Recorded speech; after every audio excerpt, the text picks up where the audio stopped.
So it is just under 2 years since I got my Bose 700s.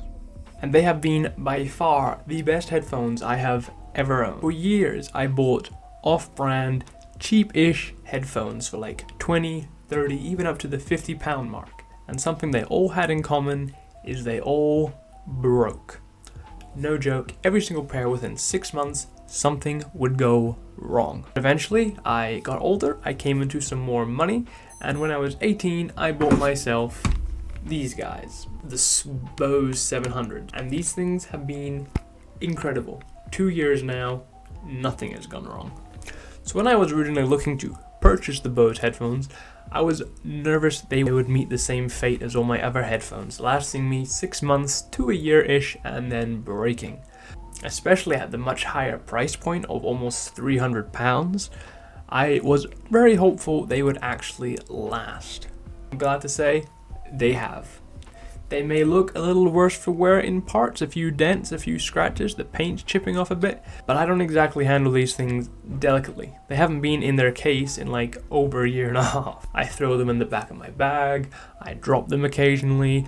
I'm careful-ish, but I don't go over the top to protect them from getting damaged. And they have fared remarkably well. Something I've always wanted from a pair of headphones is a nice sturdy pair of headphones that won't break.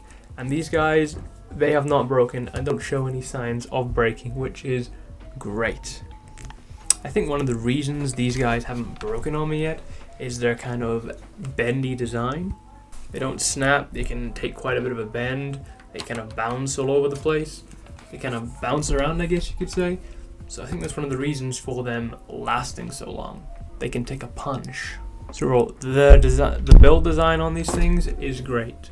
From the ear cuffs to the headband to the sides, everything is just great. You can adjust them nicely. There is all around a great fitting and great feeling headphone. I love these things. So I'll quickly touch on the sound of these things. These things sound good. I had a pair of Skull Candy wireless noise cancellation headphones before these, and honestly, the sound quality between those and these isn't that huge. I was kind of disappointed by the sound quality on these, if I'm being honest. Though then I discovered that was because I was just listening to music via Bluetooth on like Spotify and SoundCloud, just through their normal tracks. They will sound the same on basically all headphones, unless they're like ridiculously cheap. If you want these headphones to show you what they can really do. So you have to go and find higher quality audio files of your favorite songs and stuff to be able to get the full potential out of these things, which is a bit of a pain. So I tend to just listen to Spotify and SoundCloud and just deal with the lower audio quality, because really higher end stuff doesn't sound that incredible. I'm not no audiophile over here. Anyways, if you want a more in-depth talk about how these things sound, there are other YouTubers who go into way more depth. I don't really have the knowledge or the equipment to show you or to let you hear what these sound like or to compare them. So they sound pretty good. There's better headphones, there's worse headphones. They're just all around pretty good. Okay, let's talk noise cancellation. Bose were kind of the company that pioneered noise cancellation. They were kind of at the forefront of it for the first couple of years. Now, not so much. I tried a pair of the AirPod Max headphone things from Apple at Costco, and the noise cancellation on those things is like mind-blowing. It cancels out everything. These guys, it cancels out like ambient noise that's there. So like if someone's in the background using a vacuum cleaner, it will block that out. But if someone's in the background screaming, you're gonna hear them screaming. Yeah, noise cancellation is good, but not incredible.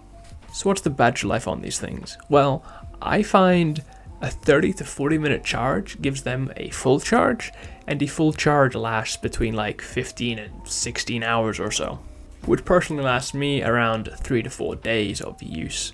So only having to charge these things, 2-3 times a week is pretty good. You do get headphones that better battery life. Of course, these guys are pretty old now. They're not quite top range anymore, but 15-16 hours is still a decent battery life.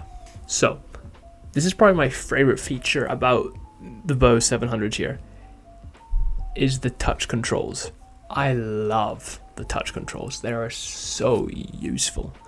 In the past, with my Solo 3s and other wireless headphones, they all had textile buttons on the side, and while they're okay, they were never like easy to use. You have to find the right button, then you gotta click it and push it into your head, and it's just not. It's just a lot easier to take your phone out and turn up the volume or change the song using that. However, with the touch controls on this, boy, it's awesome. So volume up and down is just sliding up and down. So handy. To pause, double tap, pauses it, works every time. To go forward a song, you slide forward. To go back a song, you slide back. Yeah, that is my favorite part about these headphones, is the touch controls. They work so well. I've never had any issues. I've never like volume up and like skipped a song, or volume down and it's gone back a song. It just works all the time, and I love that. So if you're looking for a really nice looking pair of headphones that are comfortable, they sound good, have decent noise cancellation, and aren't that expensive anymore, you can get them for like 200 quid if they're on deal. They're not quite as expensive as when I bought them. They are a great set of headphones. I know there's the Sonys. I find the Sonys don't look quite as cool as these ones, so, you know, if you want a more futuristic look, these guys, they got you. Anyway, I'm just blabbering at this point, because I could talk about these headphones for hours. So yeah, that's it from this video. That's it for this video. See ya.